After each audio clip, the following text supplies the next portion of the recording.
Como sempre, aguardar alguns minutinhos, esperar o pessoal se acomodar, a gente vai começar. Provavelmente não tem ninguém escutando nesse instante, mas já deixando para a gravação. Se você não está assistindo isso nessa data, nós sempre aguardamos um pouquinho, o pessoal se juntar e a gente começa o conteúdo. Hoje nós iremos abordar uma revisãozinha de todo o conteúdo de história passado e nós vamos estabelecer algumas das coisas que geralmente costumam cair um pouco mais no Enem. Vamos falar um pouquinho de todos os períodos históricos de uma maneira geral, a gente vai abordar praticamente tudo. No entanto, a gente vai dar uma olhadinha com um pouco menos de aprofundamento, menos aprofundado, porque não dá para abordar todo o conteúdo até aqui. Nós vamos tentar hoje abordar os assuntos desde o conteúdo de pré-história até a parte de Segunda Guerra Mundial e Guerra Fria, que são os assuntos que costumam cair. Os assuntos, de uma maneira geral, eles costumam cair bastante. No entanto, nós vamos ter uma atenção especial para os assuntos de Grécia e Roma, os assuntos de consolidação dos Estados europeus, consolidação da formação das nações europeias, a parte de cruzadas, a parte de Revolução Francesa, a parte das duas guerras mundiais e a parte de Guerra Fria, que são alguns dos assuntos que, pelo menos, eu acho que vão ser um pouco mais requisitados. Não só no conteúdo do Enem, mas também nos vestibulares de uma maneira geral. Então, já fica um resumão para o Enem, que vai ser uma coisa mais simples. No entanto, a gente vai, com essa revisão, já vai ajudar um pouquinho também no preparo dos outros vestibulares. Eu comento um pouquinho a respeito da Unesp, da Unicamp, da USP. Mas vamos começando. Professor, do começo, o que a gente vai falar? Vamos falar um pouquinho de pré-história. Para o Enem, o que eu preciso saber de pré-história? Você vai ter 3 períodos dentro da pré-história. Vai ser o Paleolítico, Mesolítico e o Neolítico. O que eu preciso saber de cada um deles? Paleolítico, estágio inicial, os seres humanos ainda são nômades, ainda são coletores, ainda são caçadores, usam instrumentos rudimentares, ainda não tem uma noção de raciocínio, uma noção de reflexão, uma noção de cultura, religiosidade. São muito simples ainda em termos de organização. Eles já têm a habilidade de construção, já têm uma habilidade de alteração do meio, mas é muito pequena. Você vai ter o Mesolítico, que vai ser o período de transição, na qual você vai ter um refinamento na confecção desses instrumentos. Arco e flecha, varas de pesca, pontas de lança, novos tipos de metais, novos tipos de materiais vão ser utilizados, um refinamento na construção de moradias. E no Neolítico vai ser quando esses caras vão se estabelecer para valer mesmo em um espaço só. Por quê? Porque você vai ter, e isso é muito importante, a descoberta da agricultura e da domesticação de animais. A descoberta da agricultura vai vir por parte em função da capacidade reflexiva. Seres humanos, nesse ponto, vão ser mais sofisticados em termos de pensamento. Eles vão ser capazes de raciocínio, uma complexidade de raciocínio muito maior. Muitos deles vão ter a capacidade de observar a mudança de estações, períodos ideais para plantio, locais ideais para plantios de determinados produtos, habilidade de domesticação de animais. Você deixa de ter uma dependência do comportamento nômade. Os seres humanos nesse período se tornam sedentários. E como eles se tornam sedentários, eles formam as primeiras comunidades humanas. Os primeiros aglomerados, as primeiras organizações humanas, as primeiras vilazinhas, as primeiras cidadezinhas vão se formar em função do período neolítico. Se formarão no período neolítico justamente em função dessa capacidade reflexiva dos seres humanos, que vai permitir com que eles tenham agora a noção de agricultura e uma noção de domesticação de animais. Tudo isso vai ser muito rústico, vai ser uma coisa muito simplória essa agricultura, essa domesticação de animais. Eu não vou ter uma produtividade muito grande, eu não vou ter uma variedade de produtos muito grande, eu não vou ter uma domesticação de animais de uma grande variedade, mas já é alguma coisa. Já vai complementar as atividades de caça, as atividades de coleta, que ainda vão continuar existindo. E não só isso, como agora eu tenho esses seres humanos vivendo todo mundo num espaço só, eu formo as organizações sociais. Eu formo as leis sociais, seria um conceito inicial de moralidade. As ideias de espaço pessoal, as ideias de respeito ao seu semelhante, ao indivíduo que faz parte do seu grupo, vão se formar as tribos, vão se formar as instituições familiares, porque o conceito de pai, mãe, filho, avós, não existe até o Neolítico. No Neolítico começa a se ter uma noção dessa ideia de parentesco, dessa ideia de laços de sangue, de uma ideia de irmandade. E você também vai ter, em função disso, a formação da religiosidade e das organizações militares. Você vai ter a formação de grupos militares, grupos de guerreiros e alianças militares. E a formação de tribos. Toda essa sedentarização, essa formação esse posicionamento no espaço só, vai formar as tribos. E essas tribos vão ser amigas contra as tribos e vão ser inimigas de outras tribos. Vão se formar as inimizades e as amizades nucleares. As amizades e as inimizades. As amizades e as inimizades militares. Em função de recursos e terras.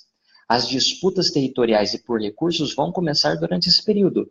E vale lembrar também que essas tribos vão se formar em função de você ter áreas do globo que são mais adequadas para a sobrevivência.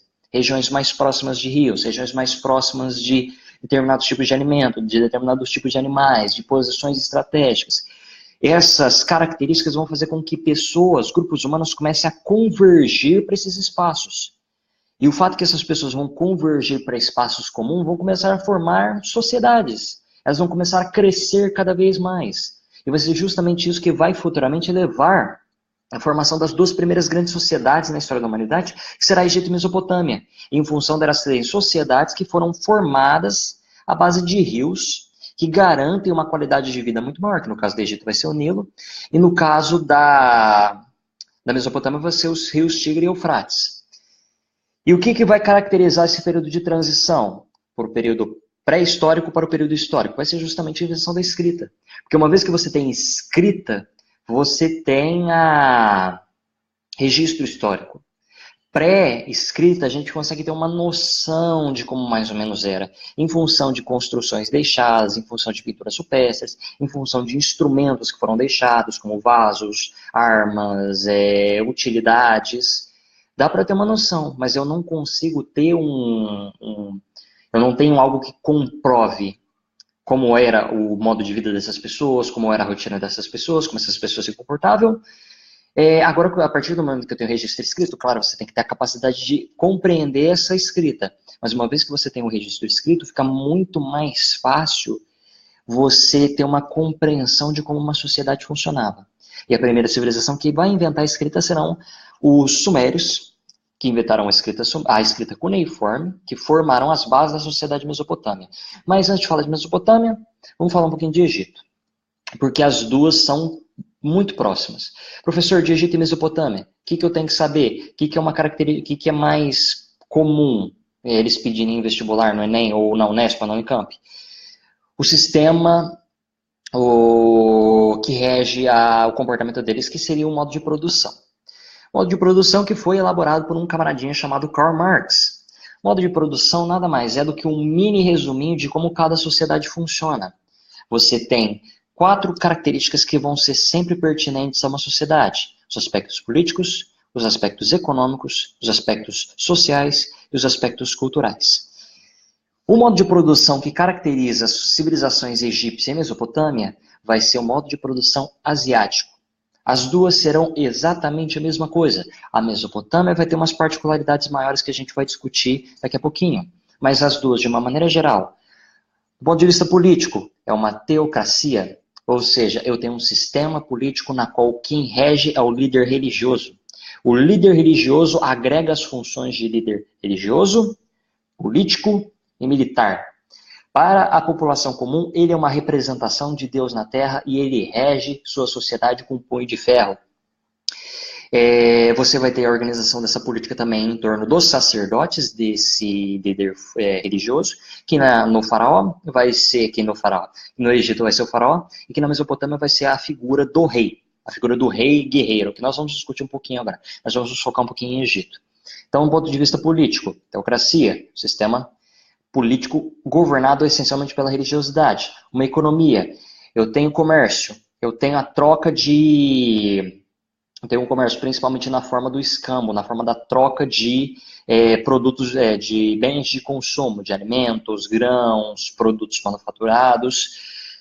Eu vou ter moeda, professor? Em alguns períodos históricos dessa sociedade, sim, mas elas não vão ter uma grande relevância. Elas vão ser muito pequenas durante a longa duração dessas sociedades, em comparação ao período na qual você vai ter um sistema econômico que vai ser mais voltado para a subsistência.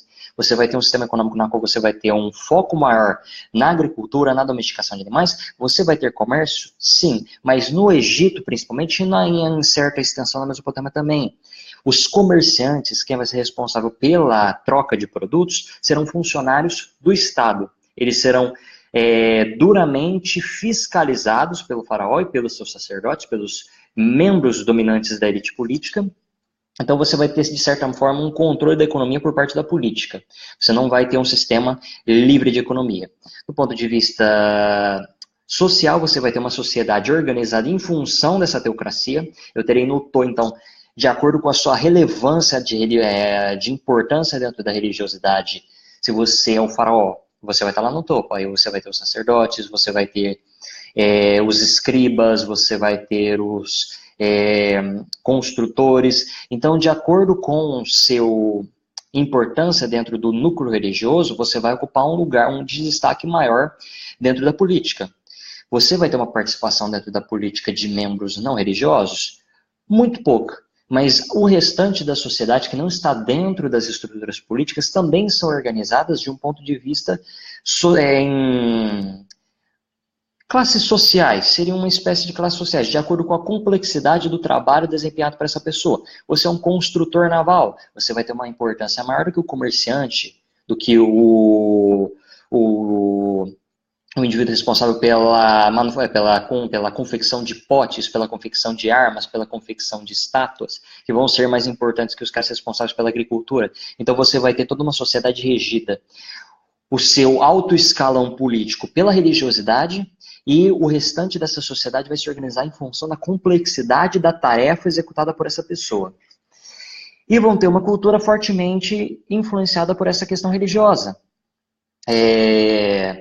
Você vai ter a teologia influenciando todos os aspectos dessa sociedade, do ponto de vista cultural, uma sociedade fortemente religiosa, e assim como a Mesopotâmia, vão ter uma característica específica que vai ser o antropozoomorfismo.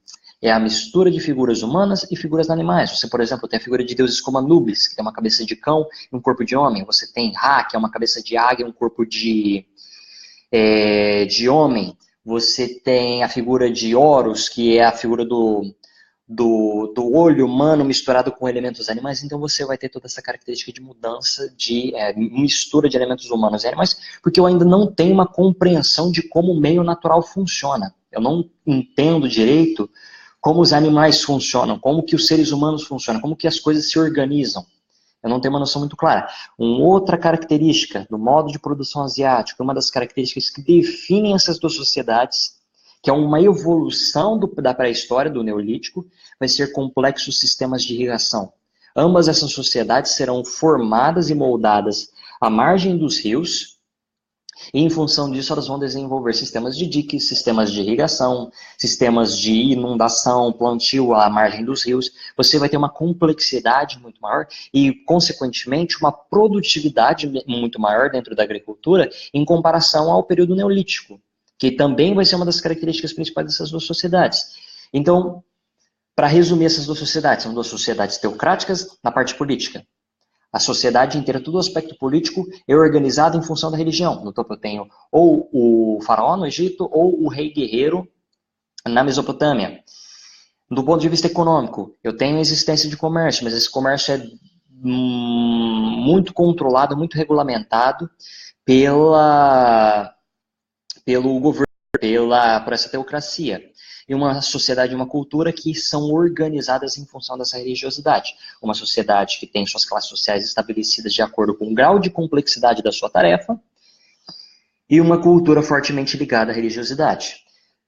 Esse é essencialmente as duas sociedades. A única peculiaridade que você vai ter vai ser dentro da Mesopotâmia, porque a Mesopotâmia, diferentemente do Egito, vai ser constituída de uma variedade muito maior de povos. O Egito vai ter uma homogeneidade cultural e étnica muito maior ao longo da sua história.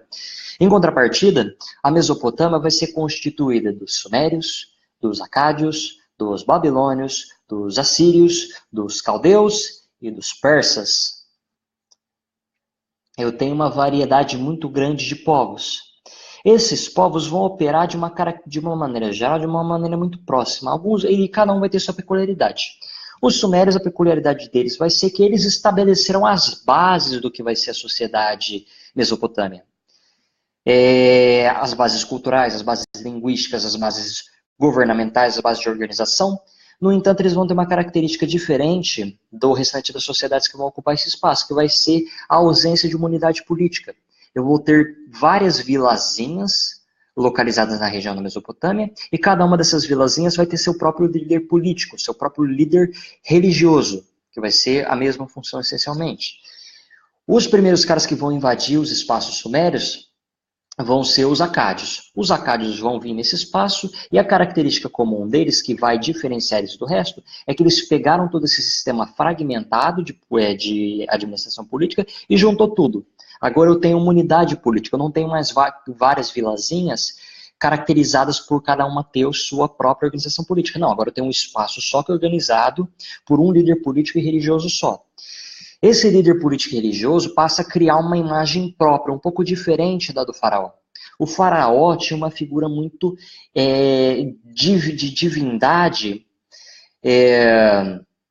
reclusa. Você tem faraós que vão participar em guerras, que vão administrar a parte de militar? Sim, mas ela vai ser muito menos importante do ponto de vista cultural e político, do ponto de vista político e cultural, do que a Mesopotâmia. A figura dos reis guerreiros, dos reis que lideram seus homens de batalha, da figura de homens invencíveis, de exímios líderes militares, vai começar a se formar e se sedimentar já pelos sumérios, e vai ficar ainda mais forte a partir dos momentos que os acádios invadem e ocupam esse espaço. Porque cada povo que vai ocupar a Mesopotâmia vai ter uma cara que vai fazer a mesma coisa. Vai invadir esse espaço, pegar os elementos culturais que eles acham mais interessantes e incorporarem a sua própria cultura. Eles vão fazer isso e eles vão partir dali. E a mesma coisa vai acontecer. Vai ver outra população, vai invadir esse espaço, vai fazer a mesma coisa. A coisa que os acádios vão fazer vai ser dar uma unidade política. E logo em seguida nós vamos ter os babilônios, que vão ainda mais fortalecer essa ideia de unidade política e vão ter uma atenção muito mais agora para a produção cultural. Os sumérios e os acádios ainda tinham uma visão um pouco mais arcaica, agrícola, militarizada da sociedade. Os babilônios vão ser uma das primeiras sociedades que vão ter uma atenção maior para a produção artística. Para a parte arquitetônica, para a parte recreativa, para a parte de preservação da memória humana e da importância de uma sociedade. Nós temos os sumérios, acádios, babilônios, e aí a gente vai ter os assírios que vão ter a maior contribuição militar para essa sociedade. São os caras porras loucas, são os caras que vêm e descem o porrete em todo mundo. Serão a sociedade mais violenta dentre essas que vão constituir a Mesopotâmia. E uma vez que elas invadem, elas matam todo mundo, reprimem todo mundo, incorporam os elementos culturais que eles acham interessantes, incorporam a sua própria cultura, introduzindo um elemento de uma militarização mais forte. Logo em seguida, nós vamos ter os caldeus, ou os neobabilônios, que vão ser os remanescentes das civilizações babilônias, vão invadir, vão ocupar esse espaço, vão incorporar essa ideia de militarização dos assírios, e vão introduzir seus próprios elementos, que também vão estar associados fortemente à questão da produção cultural. E por último, os últimos caras que vão invadir a Mesopotâmia, eu vou passar um pouquinho correndo porque tem muita coisa para a gente falar, vão ser os persas. E os persas vão ser muito importantes, por quê? Porque eles vão se interrelacionar muito bastante, quando a gente estiver falando de Grécia. Os persas vão ser uns caras diferenciados, por quê? Até esse momento, as estratégias militares que foram usadas na Mesopotâmia, eu venho, desço o porrete em todo mundo, incorporo os elementos culturais que eu acho mais interessantes, me livro do resto, e aí eu estabeleço a minha cultura no lugar, incorporando esses elementos que eu acho interessantes. Os persas não. Os persas terão uma política de tolerância muito maior em comparação aos outros povos. Eles vão oferecer uma aliança militar. Eles vão chegar nos caras e vão falar, é o seguinte, eu tenho um exército fodido aqui, nós vamos ocupar e vamos invadir o seu espaço. Você pode fazer isso por bem. Vocês podem fazer parte do nosso império. Vamos nos tornar aliados, vamos nos tornar amigos, aliança militar, uma aliança política. Nós vamos permitir que vocês mantenham suas crenças, mantenham seus elementos culturais, mantenham a sua língua. No entanto, nós só requisitamos a aliança de vocês, nós só requisitamos sua lealdade. Poxa, velho, a gente vai construir obras de infraestrutura para vocês. Os persas serão conhecidos por construir estradas, por construir fontes, por construir templos para os deuses locais. Eles vão literalmente ganhar as pessoas com base no diálogo. Serão um dos grandes primeiros diplomatas ao longo da história. O fato de os persas terem se expandido tanto, crescido tanto, se desenvolvido tanto, é justamente em função dessa característica política. Deles terem uma tolerância maior para com as outras culturas. E em função disso, eles vão ocupar, vão crescer, porque muitos povos vão ver a opção, é isso ou eu sou destruído. E a opção de me aliar ao Império Persa traz benefícios para a minha pessoa. Seria muito tolice minha recusar essa oferta dos persas. Um outro elemento que talvez vale a pena falar a respeito dos persas é da religião deles zoroastrista. Falou zoroatrismo, é uma questão relacionada aos persas, é alguma coisa relacionada à religiosidade persa. Vão ser principalmente observados na parte da construção dos zigurates, que vão ser os templos persas, que são a maior construção arquitetônica deles. Muitos deles a religião zoroastrista acredita na crença de que o corpo humano é apenas um receptáculo. Uma vez que o corpo morre, a alma deixa o corpo deixa de ter importância. Eles vão introduzir a tradição do desapego ao corpo humano como sendo algo de grande relevância dentro da espiritualidade. Então os persas vão continuar expandindo. Então você vai ter, e os persas vão consolidar a civilização mesopotâmica. De Mesopotâmia e Egito, civilizações de regadio ou crescente fértil, como elas também são referidas, se resume a basicamente isso: ao conhecimento de modo de produção asiático e ao conhecimento das sociedades que constituem a civilização mesopotâmica. Uma outra civilização que vale a pena a gente discutir um pouquinho, que também faz parte desse período, vai ser os fenícios. Os fenícios vão viver em uma faixa estreita de terra no Mediterrâneo, com uma grande extensão territorial voltada para o Mediterrâneo. Eles vão viver em uma faixa de terra minúscula, bem pequenininha mesmo. E a maior parte desse território vai ser montanhoso. Como eu não tenho a capacidade de promover a agricultura nesse espaço, realizar a domesticação de animais, os fenícios vão iniciar uma coisa que vai ser muito importante para as civilizações que vão vir a seguir, vão influenciar muito os gregos, vão se lançar ao comércio marítimo. E vão também contribuir para uma outra coisa muito importante, que vai ser o começo da separação de religião e administração política, na forma da chamada talassocracia. Professor, o que é a talassocracia? É o domínio pelo mar. Os líderes políticos não serão agora mais os líderes religiosos, serão os líderes do comércio marítimo. Como os fenícios tinham uma necessidade muito grande de apelar para outra forma de sobreviver, vão se lançar ao comércio marítimo. Consequentemente, eles vão desenvolver embarcações, vão dar uma atenção muito grande, uma importância, um valor muito grande para toda a parte da construção naval e para toda a parte da navegação. Então, agora, ao invés de você estar a estruturação política em função da religiosidade, a estruturação política em função da sua importância dentro do comércio marítimo. E essa questão do comércio marítimo vai ser muito importante, porque eles vão ser um dos principais exemplos que vão inspirar e ter contato com as civilizações gregas ainda no seu início e vão contribuir muito para o seu desenvolvimento nos moldes da civilização grega. Vão ser os primeiros caras a dar uma ideia do que seria o modo de produção escravista. Os gregos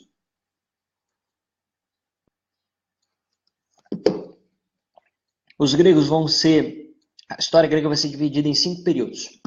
O período pré-homérico, período homérico, período arcaico, o período clássico e o período helenístico. O período pré-homérico nada mais vai ser do que esse período inicial de contato com os fenícios, na qual na ilha de Creta vão começar a se desenvolver as ideias de comércio marítimo, que vão se desenvolver na cidade de Micenas e na cidade de Knossos, que serão duas cidades que vão se originar durante esse período, que vão se inspirar muito nesse contexto de expansão de comércio marítimo ou de talassocracia.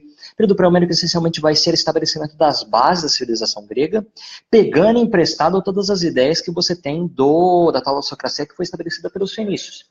Você vai ter a formação disso na ilha de Creta, você vai ter a formação da cidade de Micenas e a cidade de Knossos, que serão cidades rivais que vão se originar e vão começar a brigar pela dominância do comércio marítimo naquela região.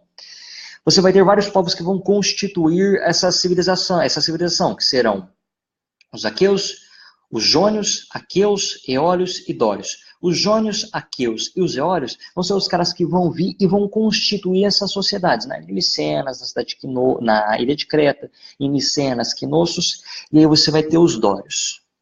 Os dórios vão ser os caras que mais tarde vão formar os espartanos. Eles são indivíduos fortemente militarizados, eles vão ser responsáveis pelo fim do período pré-homérico. Por quê?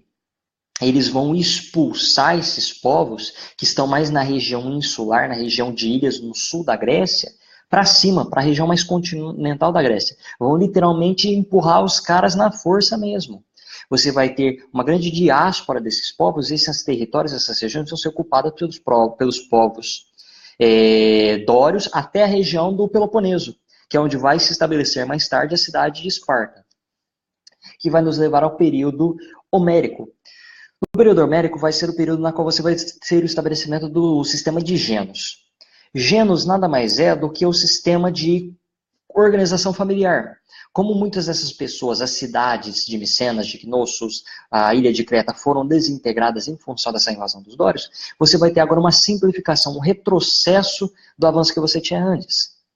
Esse retrocesso vai se dar na forma dos genos, que essencialmente vão ser pequenos grupos familiares de pessoas na qual o governo, a administração política, econômica, social e cultural desses grupos vai se dar um indivíduo mais sábio, um indivíduo mais velho, um indivíduo com uma experiência maior. Então você meio que tem um retrocesso às ideias que você tinha no início da Mesopotâmia, mais ou menos parecido com o que você tinha lá nos Sumérios. Você vai ter vários pequenos focos populacionais, cada um deles vai ter uma administração por um líder político religioso. Você vai ter um pouquinho desse elemento religioso voltando agora na Grécia. No entanto, esses grupos não vão ficar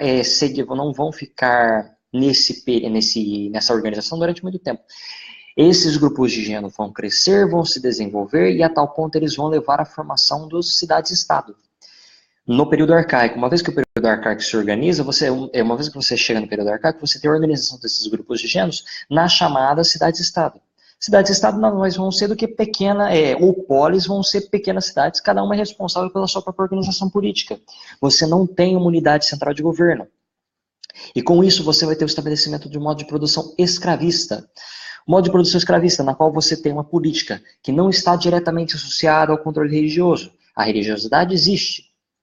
No entanto, quem domina agora a política vai ser o indivíduo que detém o maior número de terras, um indivíduo que detém o maior número de extensão territorial, que serão na Grécia os eupátridas e em Roma serão os patrícios. Exatamente a mesma coisa. Então você vai ter o período arcaico, a organização dessas duas, e você vai ter a formação de Atenas e Esparta. Professor, para vestibular, o que eu preciso saber de Atenas e Esparta? Atenas, em função da sua localização geográfica, na qual tinha um porto natural, ela vai se desenvolver muito mais para o aspecto comercial. Em função dela se desenvolver mais em função do aspecto comercial, como ela vai ter uma quantidade muito maior de dinheiro fluindo, a produção artística, a produção filosófica e sociológica pensadora vai ser muito maior em Atenas. E Esparta, como ela vive uma região muito mais inóspita, sem uma capacidade de comercial tão grande, ela vai se desenvolver, muita influência dos seus antepassados, que serão os dórios, em função do desenvolvimento militar.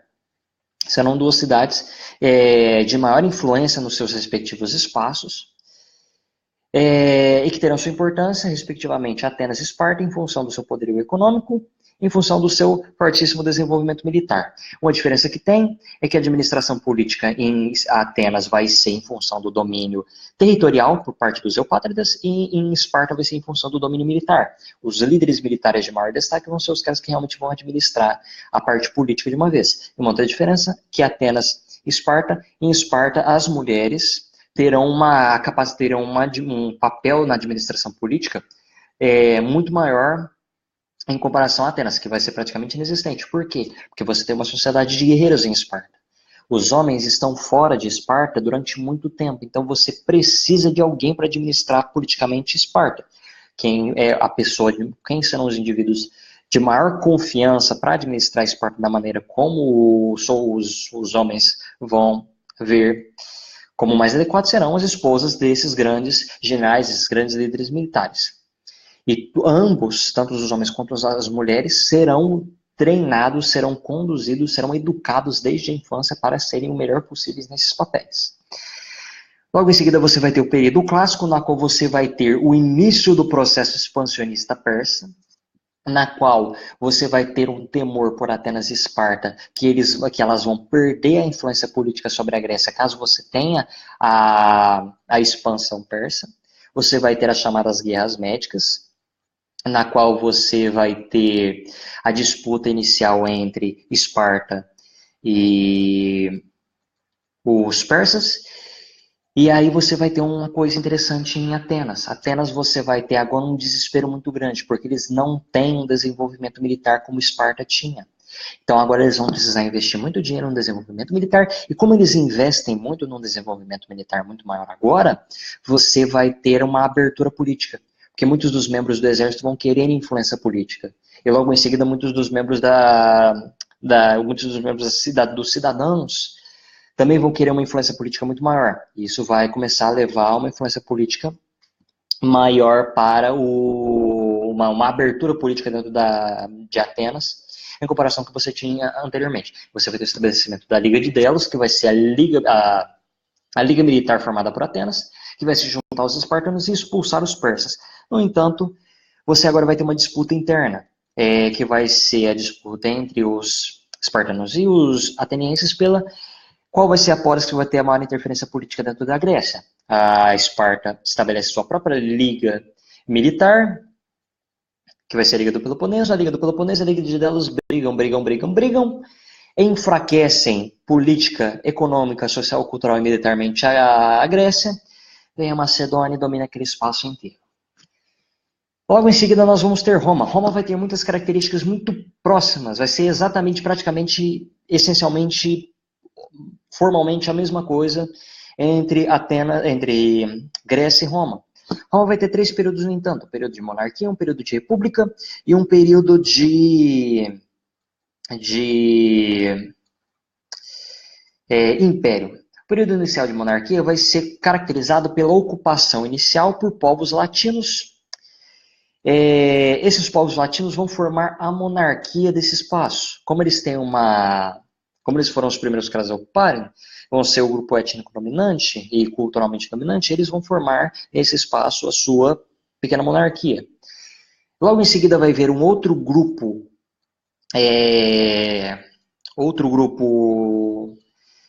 imigrante nesse espaço, que serão chamados clientes. Em função da necessidade de mão de obra, eles serão incorporados aos latinos e juntamente vão formar o chamado grupo patrício.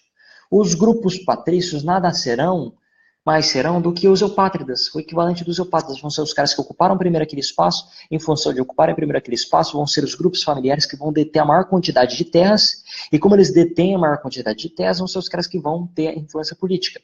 Logo em seguida vão ter outros processos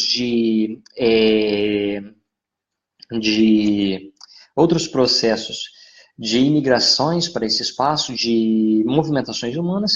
Como você já tem você não tem uma necessidade tão grande de mão de obra como você tinha antes, agora esses caras vão ser tratados como plebe, serão a chamada plebe. Os patrícios tratarão a plebe como plebe, serão o grupo dominado, os patrícios terão sua própria organização por mais que seja uma monarquia, terá uma organização política muito mais semelhante à de uma república. Eles terão seus próprios senados, seus equivalentes do Senado, do Congresso, suas próprias assembleias, vão escolher seus líderes, não será um sistema de nepotismo. Eventualmente, você vai ter processos de invasões estrangeiras nesse espaço. Esses processos de invasões estrangeiras vão tirar as terras dos patrícios e vão redistribuí-las entre a população comum, entre a plebe. Os patrícios, não querendo perder seu poder, chegam na plebe e falam: gente, é o seguinte, ajuda nós aqui a expulsar esses caras, que serão os povos etruscos. Ajuda nós a expulsar esses caras e nós vamos garantir benefícios políticos a vocês. E a plebe, boba como é, aceita. Você tem uma associação entre os patrícios e a plebe. Você tem a invasão dos povos invasores etruscos, que são os caras que invadiram, ocuparam e tiraram a terra dos patrícios. E uma vez que você tem a expulsão dos etruscos, você tem a proclamação de república em Roma. Uma vez que você tem a proclamação da república em Roma, os patrícios vão ter duas preocupações. Primeiro, a questão do desenvolvimento militar. A invasão etrusca ocorreu justamente em função de um subdesenvolvimento do aspecto militar de Roma. Roma ainda não havia se desenvolvido militarmente de maneira considerável. Então, você vai ter duas questões: se desenvolver militarmente para garantir que você não seja mais invadido e para que você possa expandir e ocupar novos territórios, e as questões da plebe. Porque durante todo o período da República Romana, você vai ter muitos processos de reclamações da plebe. A plebe percebeu que ela não ganhou nenhum tipo de participação política, então eles vão começar a reclamar: não, velho, a gente quer participação política. Realizarão greves gerais, terão uma série de problemas que vão surgir em função disso. Uma vez que você tem isso, você vai começar os processos de greve e você também vai ter que começar o desenvolvimento militar de Roma. Como você tem o desenvolvimento militar de Roma agora, Roma vai começar a se expandir, vai começar a crescer em influência política, vai começar a se desenvolver econômica, social e culturalmente, vai começar a se expandir. Em determinado momento ela vai se tornar grande demais para o próprio bem.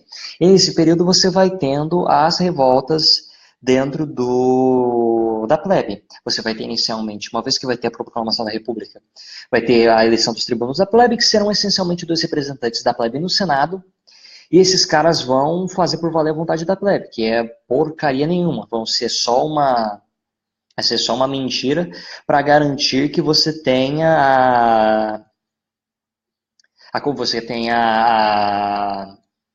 você dê a impressão para a plebe que você está tendo algum avanço no ponto de vista eles têm realmente uma influência política real, coisa que eles não têm. Eventualmente você vai ter 2 grandes processos de revolta. A revolta dos irmãos Graco e a greve geral que vai se seguir. A revolta dos irmãos Graco vai ser... Os irmãos Graco, Tibério e Caio Graco, vão ser responsáveis pelo estabelecimento de 2 leis, que será a lei fromentária e a lei de reforma agrária, e a lei, primeiro Tibério Graco com a lei da reforma agrária, e depois Caio Graco com a lei fromentária.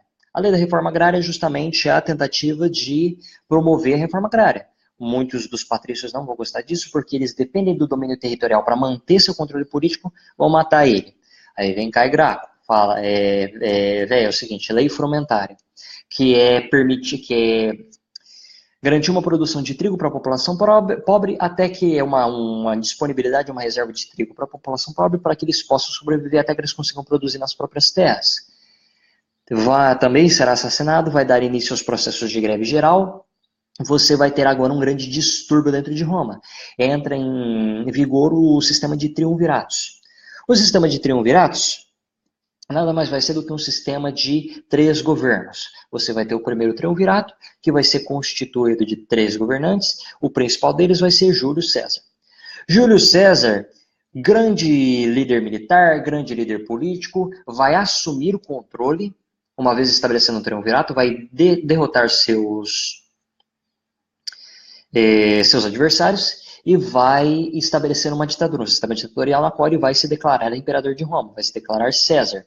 E ele vai iniciar processos de reforma agrária, processos que vão não beneficiar os patrícios. Uma vez que você tem isso, você vai ter o assassinato de César, levando-se em consideração que todo esse sistema de triunvirato foi uma tentativa para tentar acalmar todos os processos de rebeliões que estavam acontecendo em Roma, em função de Roma estar crescendo e se expandindo em todo o processo de expansão territorial, processo de imperialismo, de dominação, estar se desenvolvendo economicamente, e tudo isso ficar restrito exclusivamente aos patrícios e ninguém mais está ganhando nada com isso, que instaurou esses processos de rebeliões, tentaram com o sistema do primeiro triunvirato acalmar um pouco isso aí.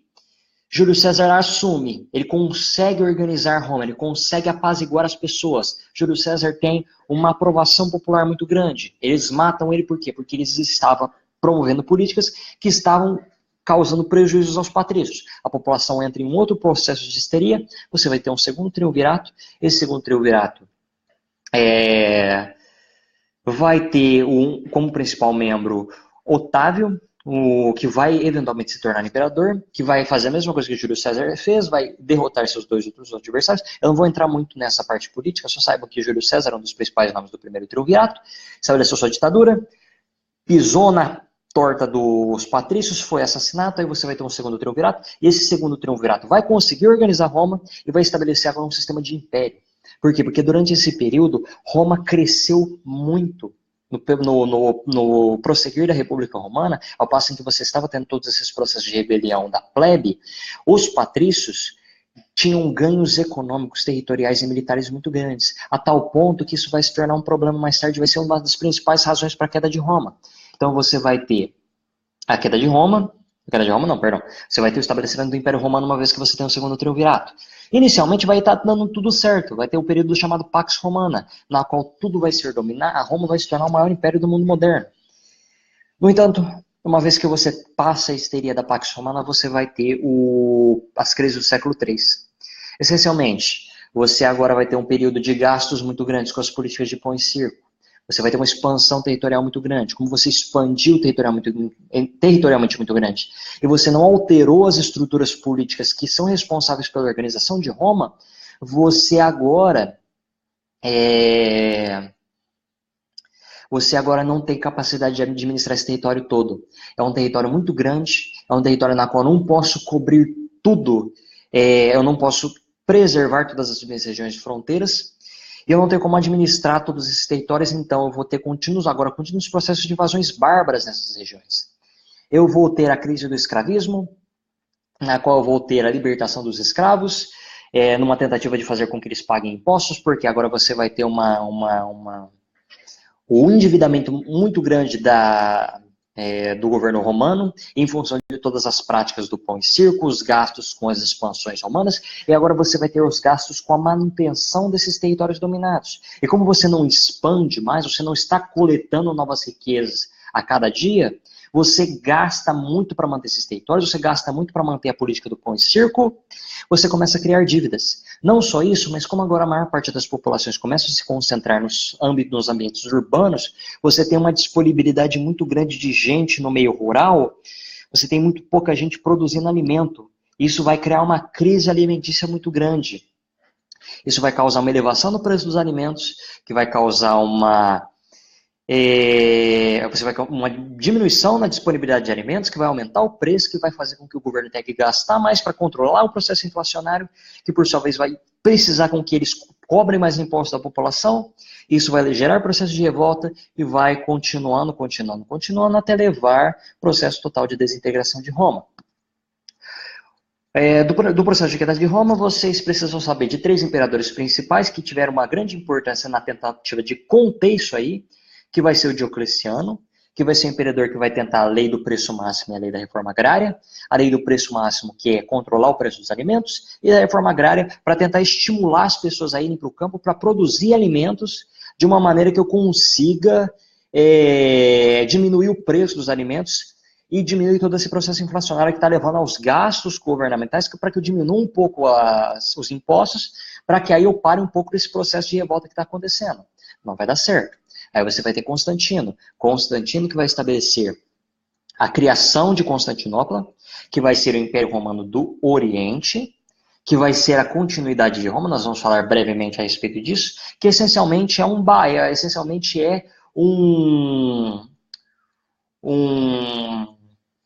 uma válvula de escape, um negócio para emergir, um baú de emergência. Ali eu tenho todos os elementos da cultura romana. Então, se Roma eventualmente se desintegrar, eu tenho todos os elementos da cultura romana continuando ali com o Império Bizantino, Constantinopla. E vai estabelecer o colonato. Pelo amor de Deus, saibam o que é o colonato. É tão simples. O que é o colonato, professor? Migração forçada do ambiente urbano para o campo. Para quê? Para que eu force as pessoas a produzirem. Professor, por que isso é muito importante? Porque sedimenta as ideias de servidão do feudalismo, que mais tarde vão se unir às ideias dos povos bárbaros que vão invadir o Império Romano e vão formar toda a ideia de feudalismo. E aí você vai ter Teodósio, que vai ser um dos últimos imperadores de Roma, que vai estabelecer o processo de divisão oficial entre Império Romano do Ocidente e Império Romano do Oriente, e vai levar a oficialização da religião cristã como religião oficial do Estado romano, numa tentativa de apaziguar um pouco a situação. Não vai dar certo. Roma, em função de suas grandes extensões territoriais, em função de ter espaços muito grandes, não ter tido uma evolução da sua estrutura política de administração e de todos os gastos excessivos que tudo isso gerou, associado aos processos de invasão bárbara, vão levar à queda do Império Romano. Você vai ter a invasão desses povos bárbaros, e muitos desses povos bárbaros vão se integrar ao remanescente da cultura romana. E a integração dos remanescentes da cultura romana, principalmente a Igreja Católica, que vai ser a única instituição romana que vai sobreviver, vão se integrar com esses povos bárbaros, na qual você vai ter a mistura de duas coisinhas. A mistura de toda a ideia do colonato, que é toda essa ideia de servidão, de associação à terra, de agricultura para subsistência, e você vai ter o chamado comitatus. O comitatus nada mais é do que a tradição bárbara de suzerania e vassalagem. Eu tenho vários guerreiros menores jurando lealdade a um guerreiro maior, de modo a que todo mundo se ajude de um ponto de vista militar e político. Eles vão associar isso com essa ideia de colonato, de trabalho na terra, e vão formar um sistema de suzerania e vassalagem.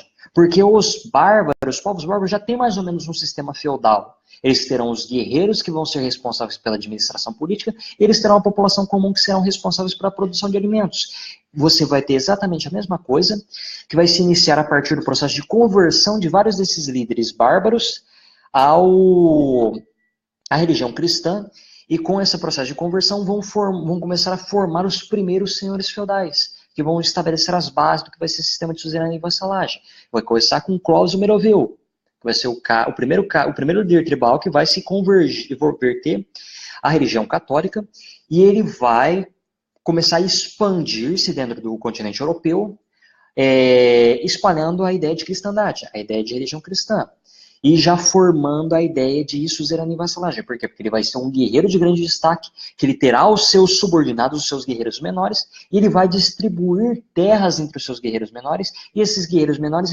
em essas terras serão responsáveis pela administração política dessas terras, que vai dar início, eventualmente, ao sistema de suzerania e vassalagem.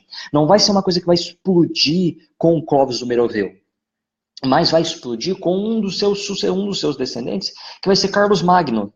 Carlos Magno vai ser o cara que mais vai conseguir expandir nesse contexto de feudalismo, de formação das ideias feudais. Já para diferenciar as ideias de modo de produção escravista, que vai ser o que vai caracterizar a Grécia e Roma, e o modo de produção feudal, que vai ser o que caracterizar a Europa durante esse período, o modo de escravista, você vai ter um sistema político totalmente separado da religiosidade. A administração política vai ser em função do domínio territorial, uma economia fortemente voltada para a questão do comércio marítimo, e uma sociedade de cultura na qual você vai ter uma produção cultural, filosófica e sociológica muito grande. Por quê? Porque agora você tem dinheiro, você tem quem financie todo esse processo de expansão cultural. E no sistema feudal, você não vai ter mais existência de moeda, você vai ter um sistema político fragmentado. Cada um desses senhores feudais vai ser responsável pela administração do seu próprio espaço. Claro, eles vão obedecer às diretrizes do vassalo do suzerano, que vai ser o senhor feudal de maior destaque, mas eles, como os vassalos suzeranos, o cara mais fodão e vassalo, o cara que vai receber as terras do suzerano, vão organizar da maneira que eles acham melhor. Você não vai ter um sistema, você vai ter um sistema político fragmentado, influenciado em parte pela religiosidade, pela religião católica. Você vai ter uma economia que não existe, você vai ter um sistema econômico baseado na agricultura para subsistência e pouca troca com base no escambo, uma sociedade e cultura fortemente voltadas para a religiosidade. Você vai ter tudo isso se desenvolvendo e se expandindo. Eventualmente você vai ter o processo de cruzadas, que vai ser o que vai mudar toda essa estrutura feudal. Vou começar a acelerar um pouquinho, porque senão não vai dar tempo de eu passar tudo. Você vai ter as cruzadas. Professor, as cruzadas, eu tenho mais ou menos uma noção do que elas foram. Qual que é o objetivo das cruzadas? Era libertar Jerusalém, né? Porque estava tendo a expansão dos islâmicos. O objetivo oficial, sim, mas você tem como objetivo real, nesse período você vai ter um excesso populacional muito grande na Europa. Os objetivos reais das cruzadas: controle populacional europeu, matar um pouco de gente para que eu não tenha um excesso populacional muito grande, dominar terras no Oriente. Você também vai ter durante esse período a ascensão do Império Bizantino, do Império de Constantinopla. Essencialmente é o Império Romano. É exatamente a mesma coisa que o Império Romano, com algumas diferenças e com um sistema religioso diferente, que vai ser dividido com o Cisma do Oriente. O Cisma do Oriente vai ser o estabelecimento da Igreja Católica Ortodoxa, Igreja Católica Apostólica Romana, que vai ser o que vai vigorar na Europa, e a Igreja Católica Ortodoxa Grega, que vai ser adotada no Império Bizantino durante o processo da expansão islâmica para tentar apaziguar um pouco o processo de expansão islâmica.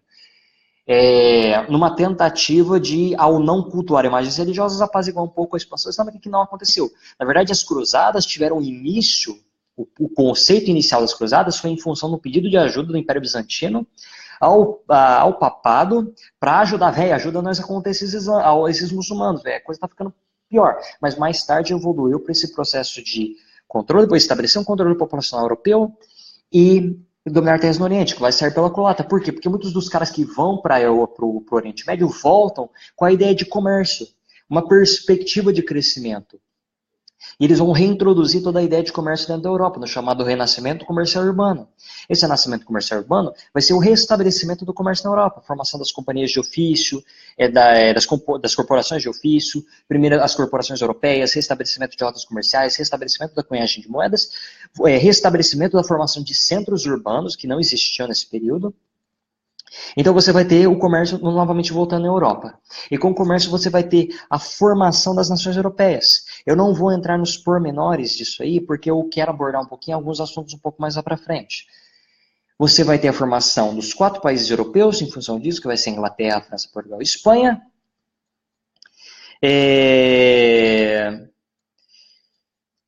De Inglaterra, França, Portugal e Espanha, o que vale a pena eu ter uma noção? Deixa eu ver o que mais interessante ter a saber. Vamos abordar um pouquinho do... Anteriormente a isso, vamos falar um pouquinho sobre reforma religiosa, que eu acho um outro aspecto interessante de se discutir. Reforma religiosa, você vai ter 3 carinhas... Três caras responsáveis por isso aqui. Martinho Lutero, João Calvino, Henrique VIII, e de Henrique VIII a gente já parte para a parte de Inglaterra, que eu acho que vai ser um pouquinho mais interessante. João Calvino, insatisfeito com os abusos da Igreja Católica, que vão ser na forma da venda de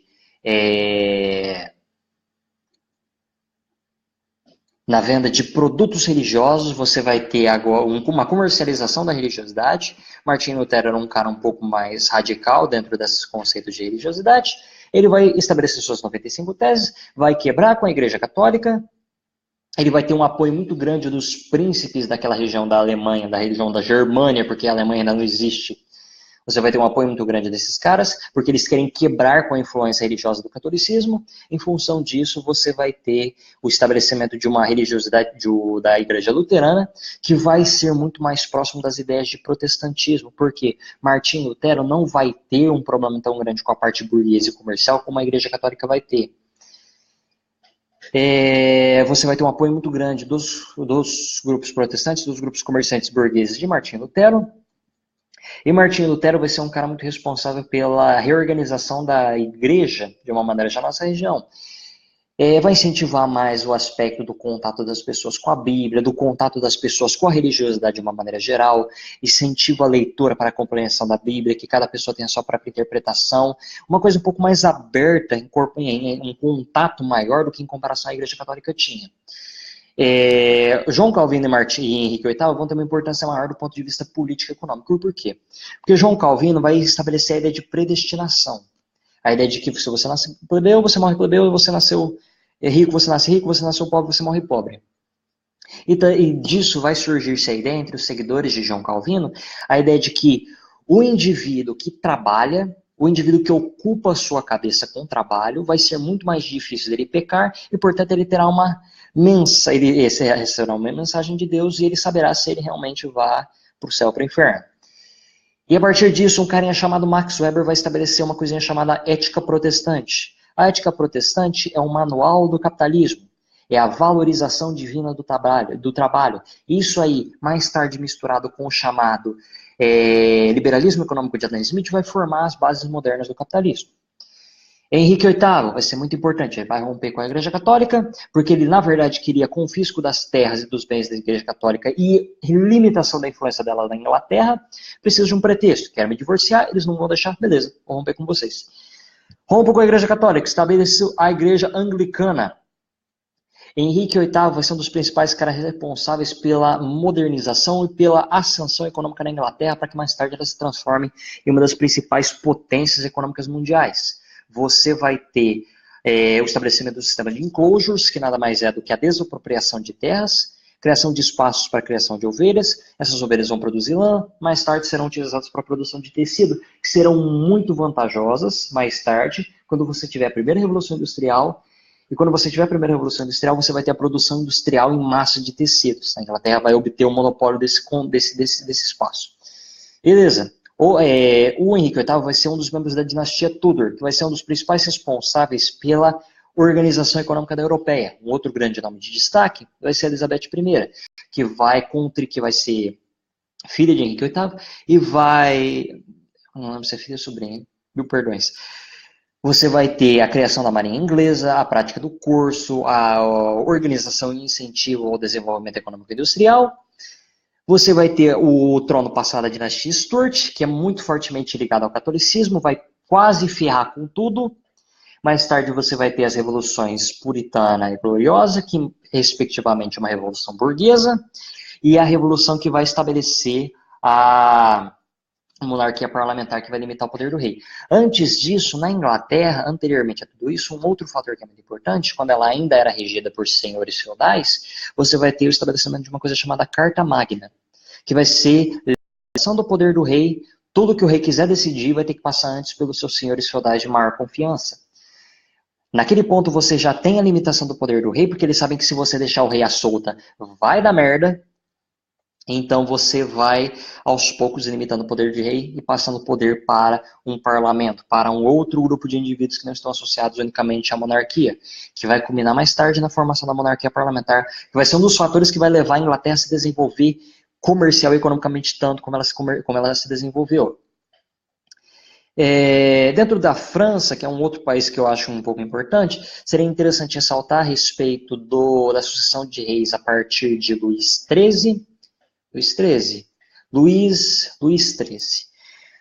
vai ser um dos primeiros reis franceses que vai começar o processo. Luís XIV. Luís XIII não. Luís XIII vai ter um primeiro-ministro, você vai ter a organização da economia francesa, a economia francesa vai ser colocada no lugar, vai estar tudo se organizado mais ou menos bem.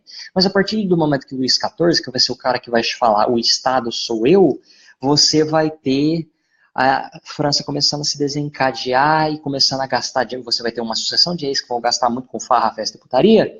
Eventualmente você vai ter um processo de revolução popular que vai ser culminado na Revolução Francesa. A Revolução Francesa vai ter 3 aspectos principais, que vai ser o período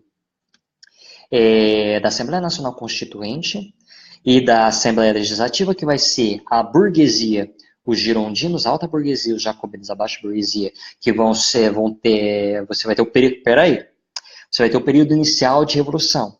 Assembleia Nacional Constituinte e Assembleia Legislativa. Vai ser organizado pelos girondinos, que vai ser a alta burguesia, que vão ser os caras que vão inicialmente tentar se organizar com a nobreza de uma maneira mais diplomática. Vamos falar à nobreza o seguinte: abre as pernas um pouco aí, vamos estabelecer uma constituição, vocês estão gastando demais, cobrando impostos demais, a gente precisa se organizar.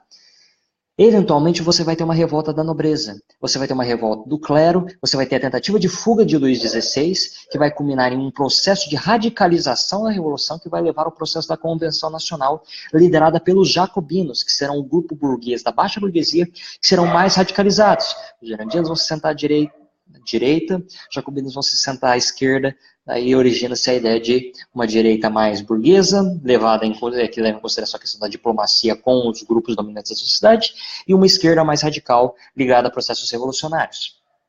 Direita e esquerda, você tem o governo jacobino durante o período da Convenção Nacional, período do terror, qualquer mínimo processo de conspiração vai ser encontrado com uma guilhotina na cabeça. Em determinado ponto, os próprios jacobitas vão ficar assustados com isso e vão falar: velho, é o seguinte, a gente precisa de uma ajuda. Dá uma ajuda aí para nós, para os girondinos, porque você vai ter a principal figura do período da Convenção Nacional, vai ser o Robespierre. Robespierre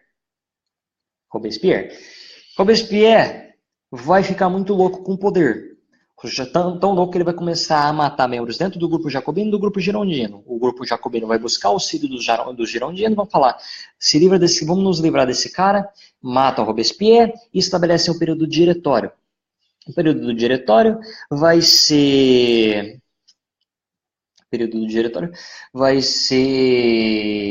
o período de governo na qual você vai ter 5 diretores, 5 banqueiros, vai novamente ser um período de governo girondino. Como você tem esse período de governo girondino, você vai ter agora, um desses caras vai ser Napoleão Bonaparte. Uma vez que você tem agora Napoleão Bonaparte, que vai ser um cara que vai ter uma aprovação popular muito grande, um apreço muito grande dentro de todas as camadas da sociedade, você vai ter um golpe fingido para botar Napoleão Bonaparte no poder, para que você tenha um processo de pacificação de toda a organização da França. Você vai ter um processo de pacificação, de organização econômica, política, sociocultural mais fácil e Napoleão assumir o governo. Vou tomar um copinho de água rapidinho, eu já venho.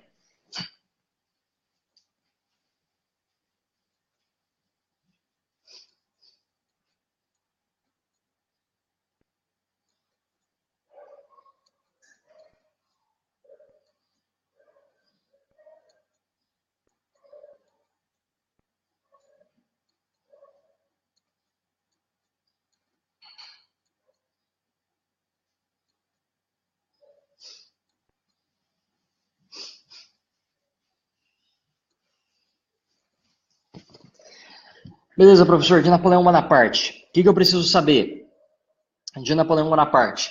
O período de governo inicial dele, que vai ser o consulado, vai ser na qual ele vai conseguir organizar bem a França. A França ele vai ser um cara que vai reestruturar politicamente o país, reestruturar economicamente, fazer obras de infraestrutura, criação de bancos, criação de uma nova moeda, criação de novos empregos. Durante o período inicial, dos primeiros anos de governo de Napoleão Bonaparte, ele realmente vai reorganizar a França.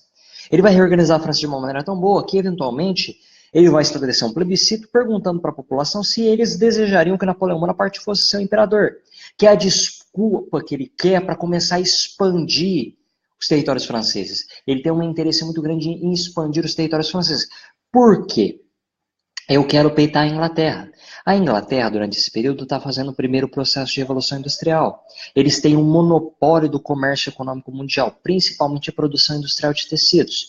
Eu preciso bater na Inglaterra, eu preciso dar um baque na Inglaterra, ao passo que eu precisar me expandir. Muito bem, você vai ter o período inicial de governo de Napoleão Bonaparte, tudo vai dando muito bem, muito certo. Ele reestrutura e reorganiza a França. No entanto, uma vez que estabelece o plebiscito e a maior parte da população vota para que ele se transforme em imperador, ele vai começar seu processo de expansão. Ele quer se tornar mais influente do ponto de vista político e econômico. O que eu preciso saber disso, professor? Bloqueio continental. Para que eu consiga tornar a França mais forte, mais desenvolvida, eu preciso me opor à Inglaterra. Como que eu me oponho à Inglaterra? Bloqueio continental. Qualquer nação europeia que comercializar com a Inglaterra será invadida, será atacada, sofrerá algum tipo de consequência pela França. Não comercializem com a Inglaterra, comercializem comigo, comercializem com a França. No entanto, a França não vai ter um desenvolvimento econômico e industrial suficiente para suprir todas as demandas nas nações europeias. Você não vai ter como suprir as demandas dos países que vão acatar o bloqueio continental. No entanto, alguns países não vão conseguir manter o bloqueio continental. Um deles vai ser Portugal, que vai levar o processo de invasão da Espanha, destituição do rei francês, o Napoleão Bonaparte vai colocar o irmão dele no lugar, e invasão do processo de invasão de Portugal, que vai expulsar a família real portuguesa para o Brasil e vai facilitar o processo de independência da América Hispana, porque como você tem a Espanha sendo invadida e ocupada em um processo de desorganização, você vai estabelecer a divulgação das ideias iluministas, que vai ser um dos principais fatores que vai contribuir para a Revolução Francesa, as ideias de oposição às monarquias absolutistas, as ideias de liberdade, as ideias de liberalismo, vão começar a se espalhar para a Europa ao passo que Napoleão vai invadindo e se expandindo.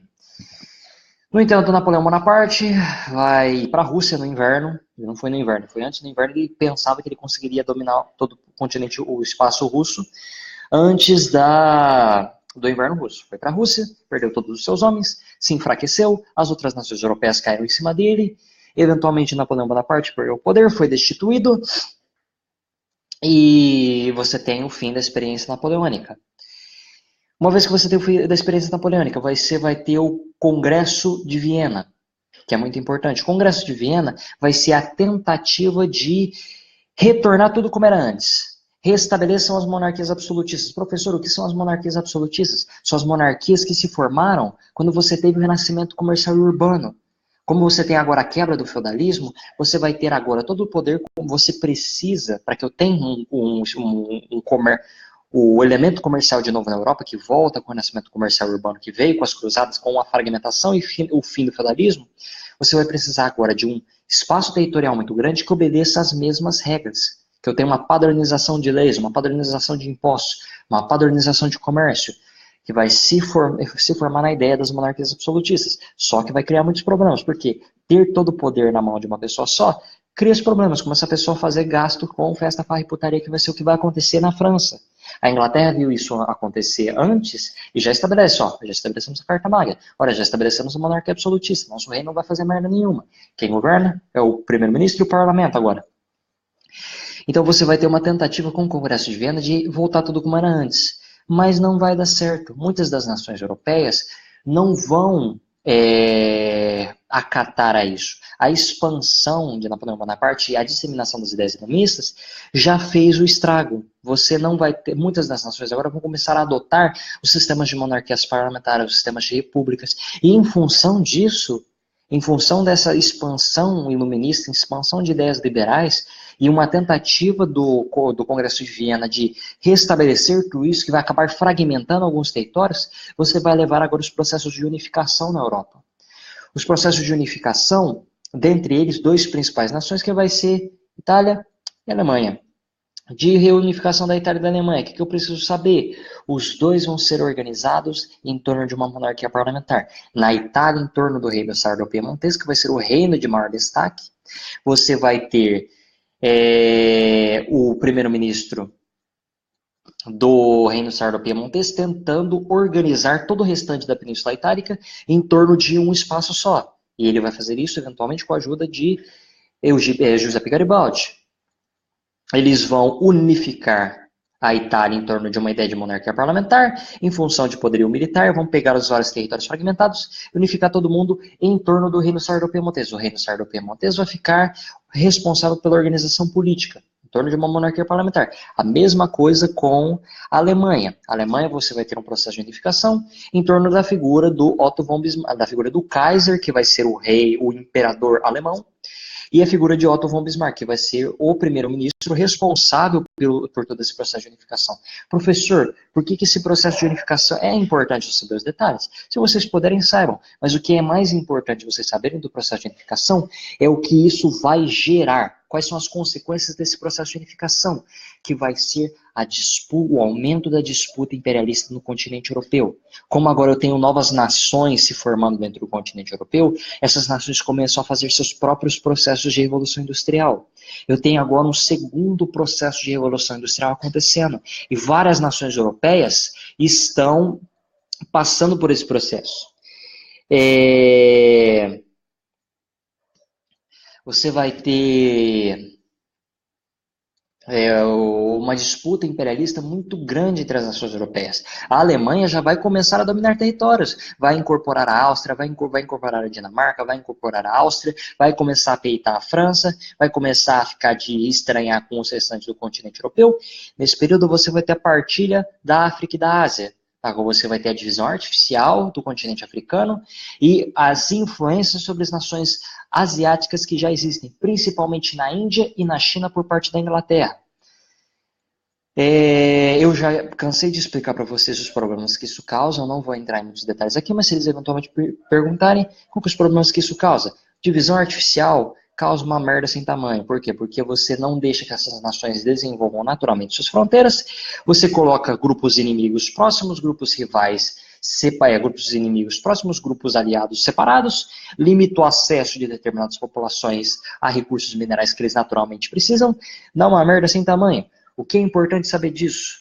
O processo de unificação da Itália e da Alemanha, essas disputas imperialistas vai ser o que vai levar à Primeira Guerra Mundial, que vai ser essencialmente uma disputa pelos interesses imperialistas das nações europeias, que vai começar com o assassinato do arquiduque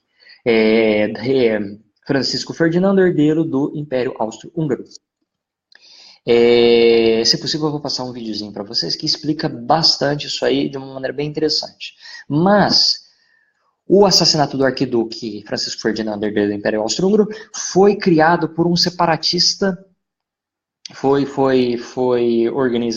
orquestrado por um grupo separatista sérvio chamado Mão Negra, que queria um processo de separação que era influenciado pelo Império Austro-Húngaro e queria a separação, queria uma proximidade maior com as nações eslavas, com as nações russas.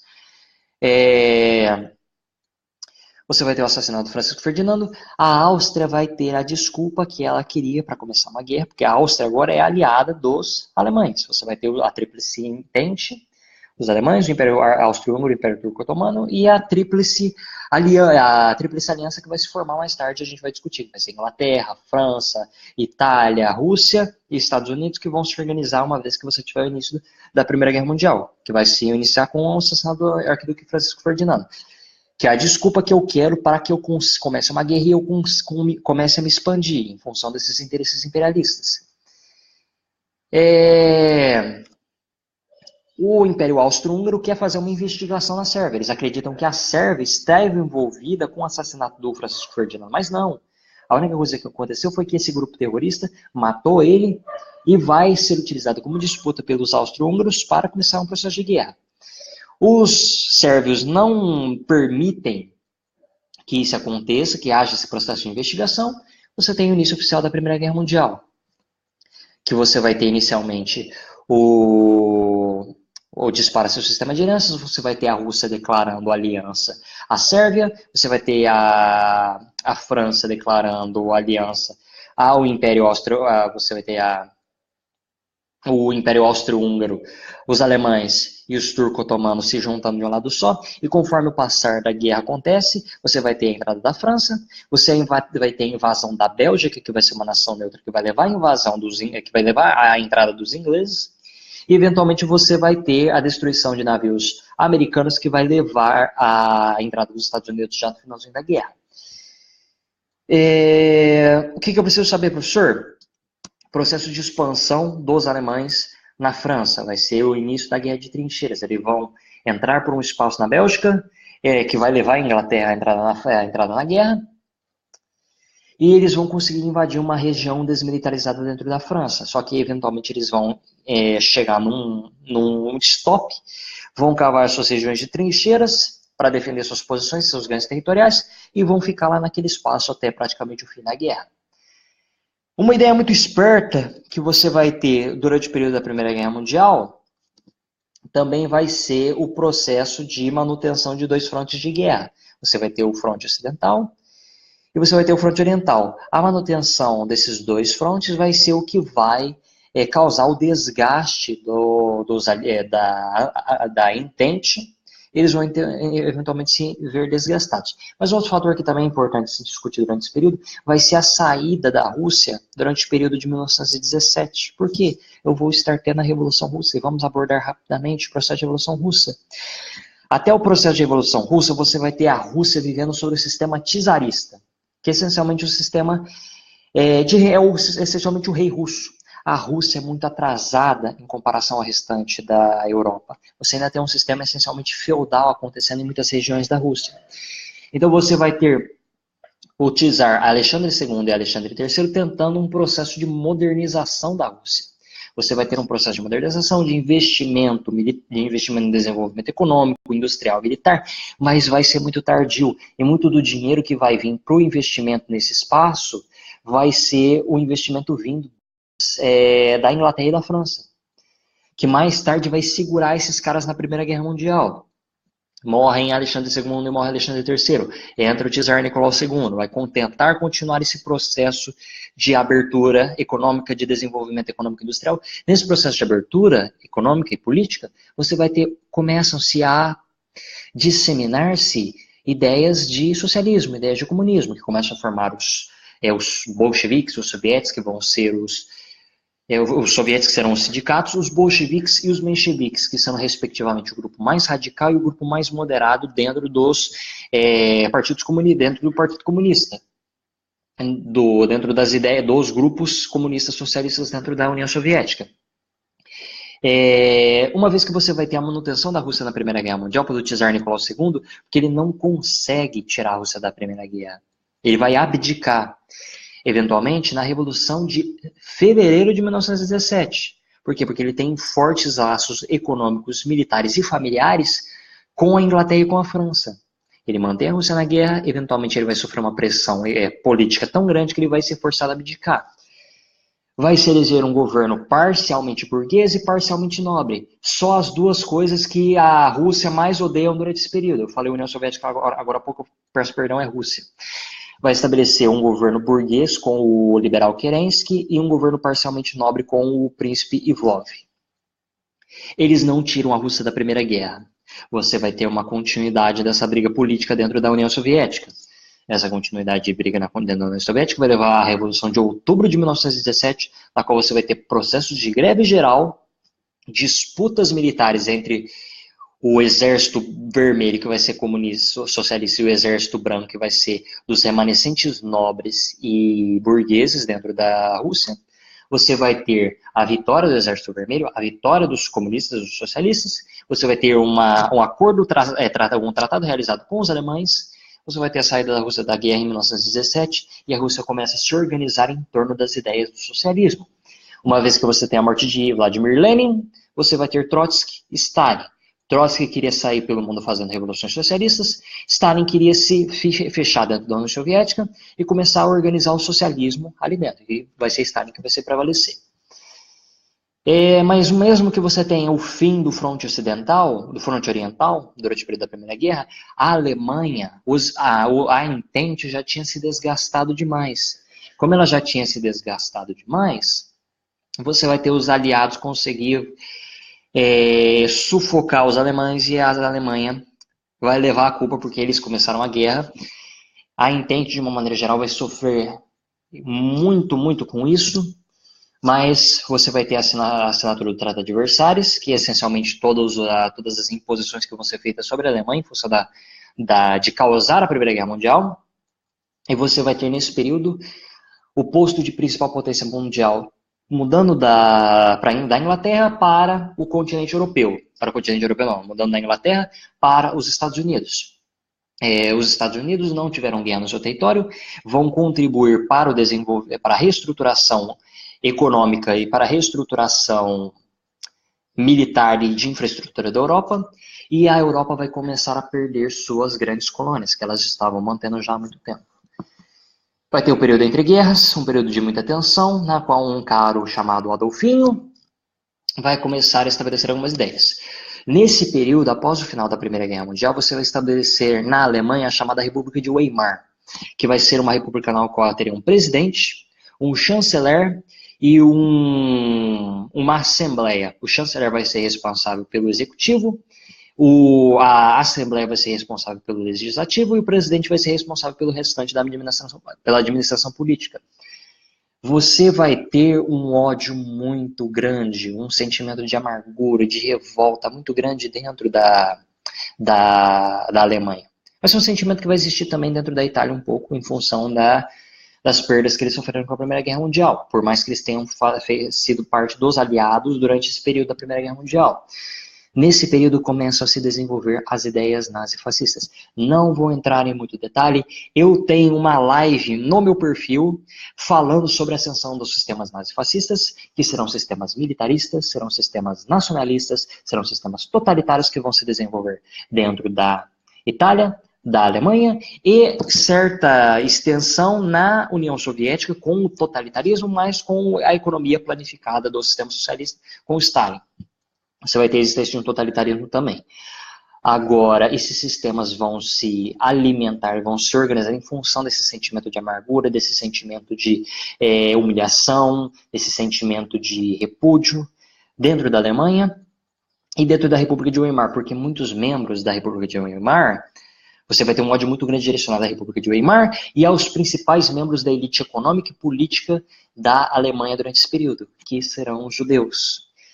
Os principais banqueiros e alguns dos principais membros da República de Weimar serão judeus, então você vai ter um direcionamento do ódio durante esse período a esses indivíduos. Pior ainda, você vai ter uma coisinha chamada crise de 1919.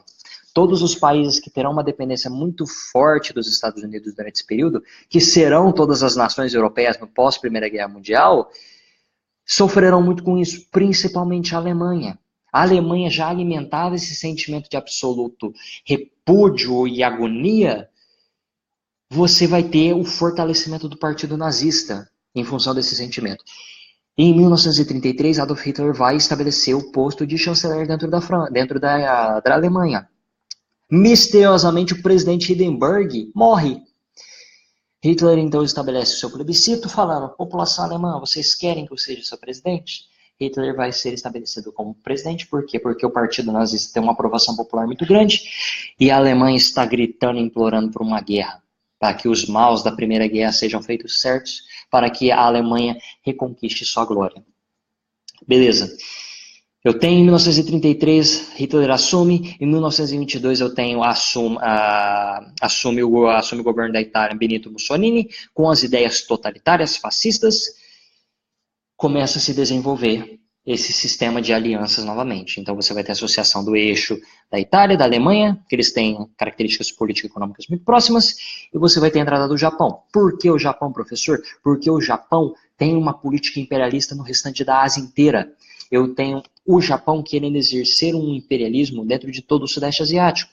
Eu tenho um sistema imperialista muito próximo ao que os italianos e os alemães aspiram. Então vou ter uma aliança. E os alemães veem nos japoneses uma possibilidade estratégica muito grande de ter um domínio militar no Pacífico.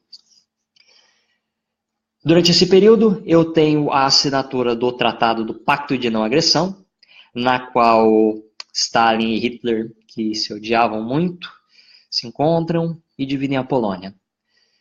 Metade para a União Soviética, metade para a Alemanha. Hitler invade a Polônia. Hitler me faz a merda de invadir a Polônia. Se ele tivesse ficado quieto na porra do canto dele, ia ter dado tudo certo, velho. Ele conseguiria ter desenvolvido a Alemanha, ele conseguiria ter criado um novo Império Alemão, o Terceiro Reich teria sido muito mais bem sucedido. Se você assistindo quer criar o seu próprio império, não saia por aí invadindo nações que você assinou tratados que você não ia invadir. Hitler invade a Polônia, inicia-se oficialmente a Segunda Guerra Mundial. Inglaterra e França assumem aliança declaram guerra à Alemanha, que eles já perceberam que ia dar merda, porque a Alemanha começou a Primeira Guerra. Nós precisamos parar esses caras antes que eles comecem isso de novo. A União Soviética não ataca. Eles percebem que se eles atacarem agora vai dar merda. O que eles fazem? Stalin se fecha, protege suas fronteiras, Começa a produção de armas, começa a produção militar, começa a organização, porque ele sabe que o negócio vai começar a ficar feio. Essencialmente a mesma coisa acontece a partir daí. Você vai ter dois frontes sendo lutados. O resultado vai ser o mesmo. Você vai ter o inverno russo, Hitler vai perder muitas de suas tropas. Por mais que ele tenha a técnica da Blitzkrieg, que é dominar o maior número de territórios possíveis, que já em 1941 vai dominar praticamente até todo o território da França. Em 1944, eles vão estar lutando em dois frontes. Vão estar desgastados, principalmente no fronte oriental com a Rússia, com a União Soviética, começando a ganhar espaço. Eles chegaram em Stalingrado e pararam. E a partir desse momento, a União Soviética só tem ganhado terreno. Em 1944, você vai ter o dia D, que vai ser o esforço dos aliados para libertar a França. Eles conseguem quebrar sobre a muralha que foi construída na Normandia pelos alemães, e a partir disso os dois lados começam a avançar. Chegam em Berlim, Hitler supostamente toma suas pílulazinhas de Sanoreto. O mundo foi ferrado pela Alemanha mais uma vez. Você vai ter a divisão da Alemanha em 4 pedaços. A Alemanha, um para a Inglaterra, um para a França, um para os Estados Unidos, que vai entrar na guerra após o ataque de Pearl Harbor. Você tem o ataque de Pearl Harbor, os americanos se concentram mais no Pacífico, repelindo os avanços japoneses. Você tem o estabelecimento da Guerra Fria, com 2 bangs. As 2 bombas atômicas de Hiroshima e Nagasaki estabelecem o que vai vir por seguir, que vai ser a Guerra Fria, que vai ser a disputa ideológica entre a União Soviética e os Estados Unidos. Vão surgir disso 2 planos, o chamado Plano Marshall e a Comecon. O Plano Marshall é a estratégia que os Estados Unidos vão usar para permitir com que o socialismo não se avance. Eu vou fortalecer o Japão e a Europa como bases capitalistas. Por quê? Porque assim eu garanto que o socialismo não se espalhe pelo restante da Europa e pela Ásia. Você vai ter a construção do Muro de Berlim. Você vai ter uma restrição da União Soviética nesse espaço. Como eles não conseguem avançar pela Europa com tanta facilidade, eles vão tentar o Sudeste Asiático. Você vai ter o Plano Marshall e a Comecon, que é a tentativa de expansão do socialismo. Plano Marshall é a tentativa de fortalecer os países do Sudeste Asiático e da Europa como bases capitalistas, pedir o avanço socialista. Vai levar às guerras da Coreia, às guerras do Vietnã e a ocupação do Afeganistão, pelos soviéticos. Todas elas vão ser lutadas pelos Estados, com exceção da invasão do Afeganistão, serão lutadas pelos Estados Unidos e pela União Soviética, não diretamente, mas serão, com a União Soviética, com a Coreia e Vietnã não diretamente, mas os soviéticos influenciaram essas regiões, de modo que você comece a ter um espalhamento do socialismo para essas regiões. Os americanos vão lá e tentam conter esses espaços. Tem a Guerra das Coreias, tem a Guerra do Vietnã e a Guerra do Afeganistão tem um negócio interessante. Você vai ter a invasão do Afeganistão pelos soviéticos. Os Estados Unidos não podem interferir diretamente, porque senão eles criam uma guerra nuclear. O que eu faço? Eu financio os grupos rebeldes nesse espaço para que eles combatam os soviéticos. Serão chamados guerrilheiros Mujahideen. Hoje eles são conhecidos como Hezbollah, Al-Qaeda, ISIS. Criou-se um probleminha. Você vai ter a crise dos mísseis em Cuba, na qual Cuba vai ser um dos principais parceiros comerciais da União Soviética. Você vai ter a tentativa de transportar mísseis para Cuba, porque é muito mais fácil mandar bombas nucleares para os Estados Unidos a partir de lá do que a partir da União Soviética. Isso vai ser descoberto durante o período de uma semana. Vai parecer que o mundo nunca vai estar tão próximo de uma guerra nuclear. Você vai ter direta conversa entre Kennedy e o presidente da União Soviética. Vai ter uma discussão, vai se apaziguar. Você vai ter remoção de uma região militarizada nas fronteiras da União Soviética por parte dos dos Estados Unidos, e você vai ter remoção dos mísseis de Cuba. Você vai ter a formação das duas ligas militares, que vai ser o Pacto de Varsóvia, a Aliança Militar Soviética, e a OTAN, que vai ser a Aliança Militar do Ocidente. Fora isso, nós vamos ter os assuntos de mais recente, vai ser a Guerra do Golfo, que vai ser a invasão do Iraque e do Kuwait, os Estados Unidos morrendo de medo de querer o óleo o petróleo do Kuwait e da região do Iraque, usam isso como desculpa para invadir o Iraque. Invadem o Iraque, ocupam o Iraque, tiram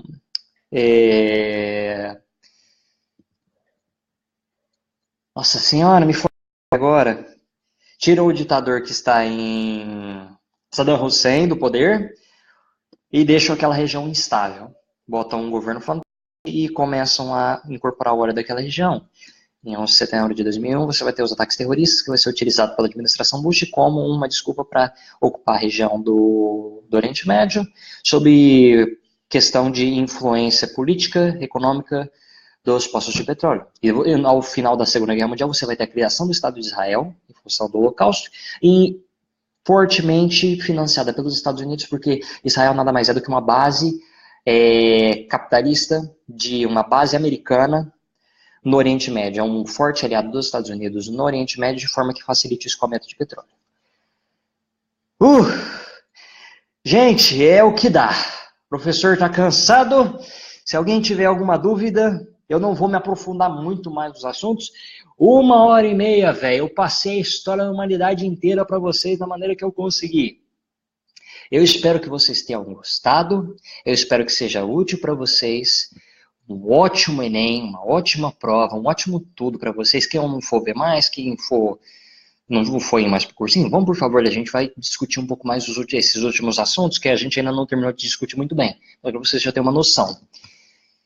Ótima prova para vocês, fiquem tranquilos, eu tenho certeza que todo mundo vai ir muito bem. Já falei ontem com vocês. Para quem não é do cursinho, está prestando vestibular ou está assistindo esse vídeo, de curiosidade, muito obrigado. Eu agradeço a atenção. Se alguém tiver mais alguma dúvida de última hora, eu vou responder umas 2 dúvidas.